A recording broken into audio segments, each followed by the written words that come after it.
My girlfriend said, "You'll die poor." Next week, she found out. I was the one paying her salary. I'm Jake, 29, and I just watched my relationship of 3 years implode in the most spectacular way possible. I'm writing this from my apartment. Our apartment, technically, since I've been paying for it this whole time, while she's probably still at her parents' house trying to explain what happened. Let me back up.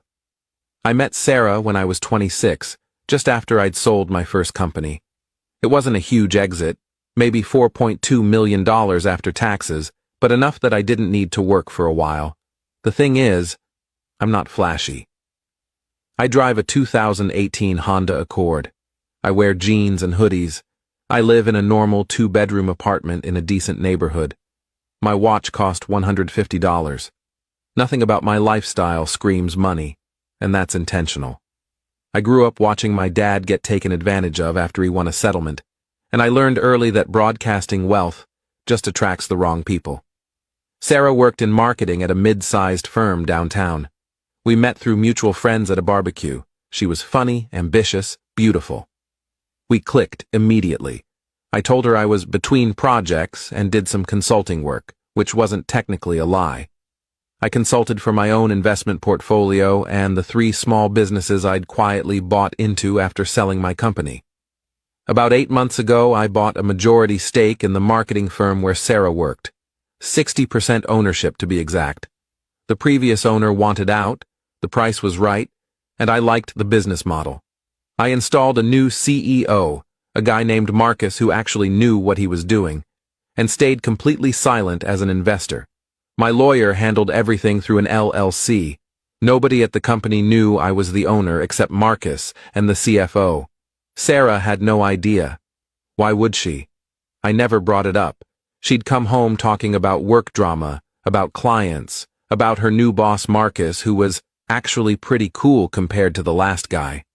I'd nod and listen and occasionally give advice that she thought was just common sense. But over the past 6 months, something shifted. Sarah started making comments. Little jabs about money, about ambition, about my lack of a real career. In March, we were at her friend's engagement party when she introduced me to some guy as my boyfriend who's still figuring out what he wants to do. I laughed it off. In May, during a fight about vacation plans, she said, "Well, if you had a stable job, maybe we could actually afford to go somewhere nice." I bit my tongue. We had $180,000 sitting in investments that she didn't know about, and I'd been planning to surprise her with a trip to Italy. Then 2 weeks ago, everything came to a head. We were having dinner at home. I'd made pasta. Cooking's one of my hobbies now that I have time. She was scrolling through Instagram, looking at one of her college friends who'd just bought a house. "God, everyone's moving forward except us," she said, not even looking up. "We're doing fine," I said. "Fine?" She put her phone down. "Jake, you're 29 years old. You don't have a job. You do..." "What, exactly?" "You sit around all day and occasionally have meetings that you won't even talk about." "I've told you, I'm managing some investments." "Investments?" She actually laughed. "With what money?" "You sold some tiny startup years ago. That money's got to be running out." "And what then?" I stayed quiet. "My mom asked me last week what you do for a living. I didn't know what to tell her.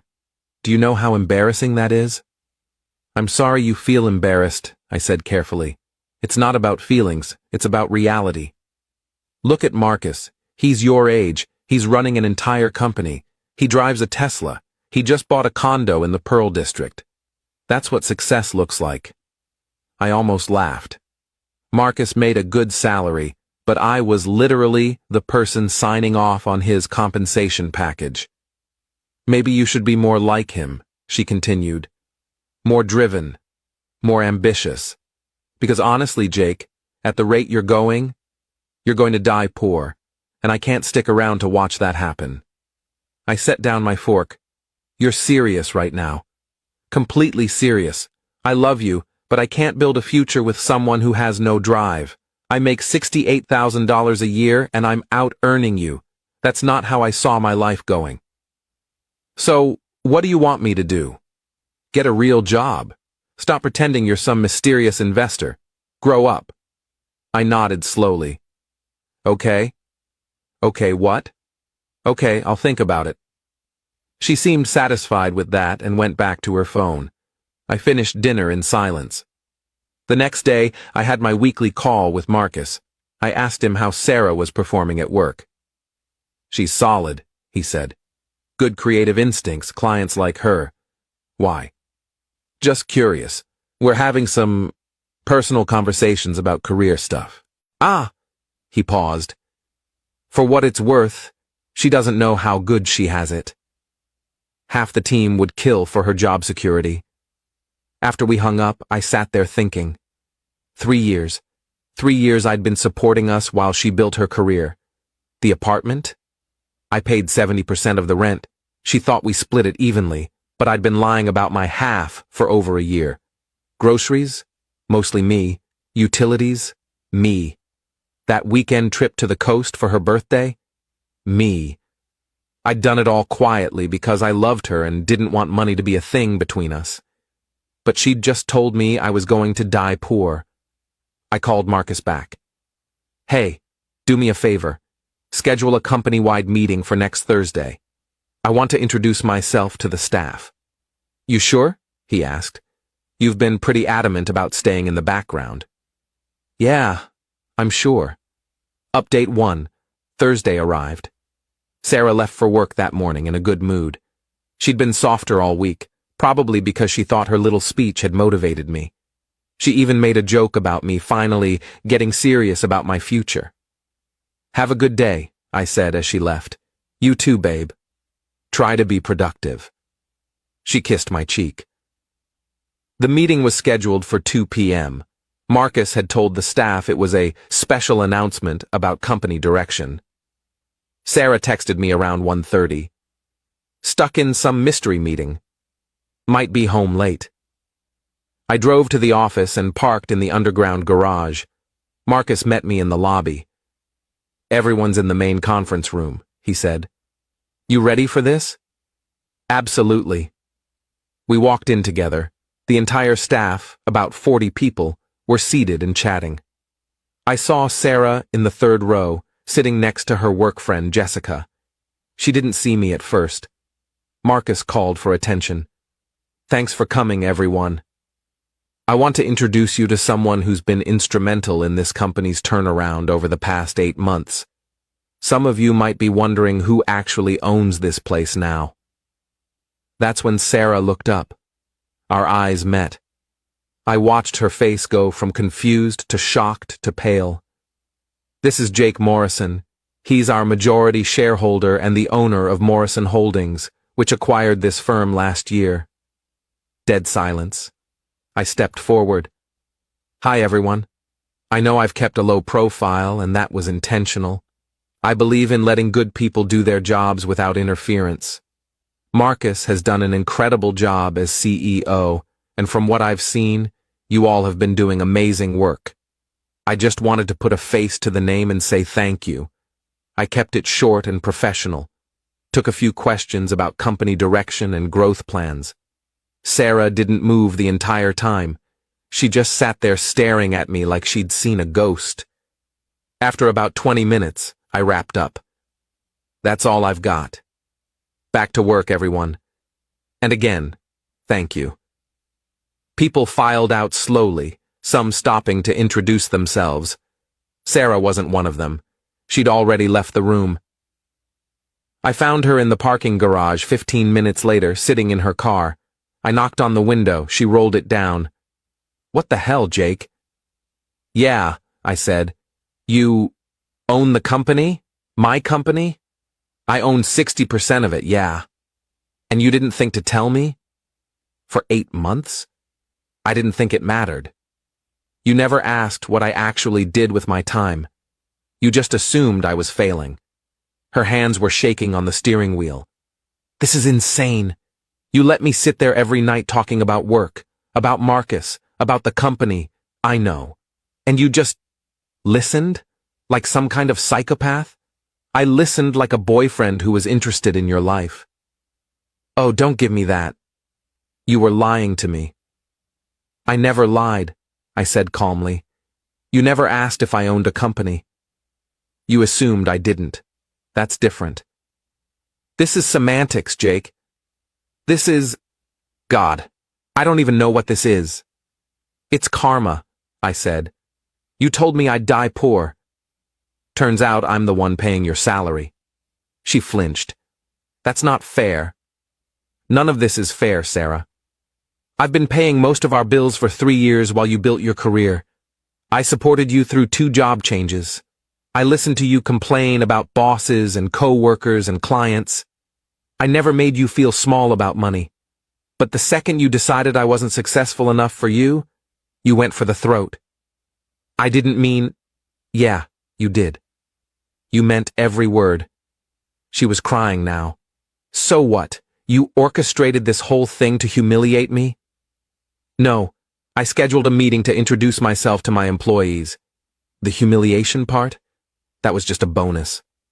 I walked away. She called after me, but I didn't turn around.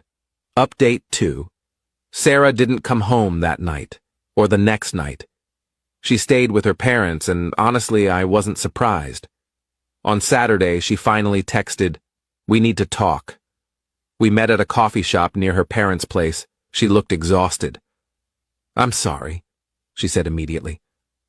"I'm so sorry. I was awful to you, and you didn't deserve that." "Okay. I've been thinking about everything, and you're right. I made assumptions. I judged you. I said terrible things." "You did. Is there any way we can fix this?"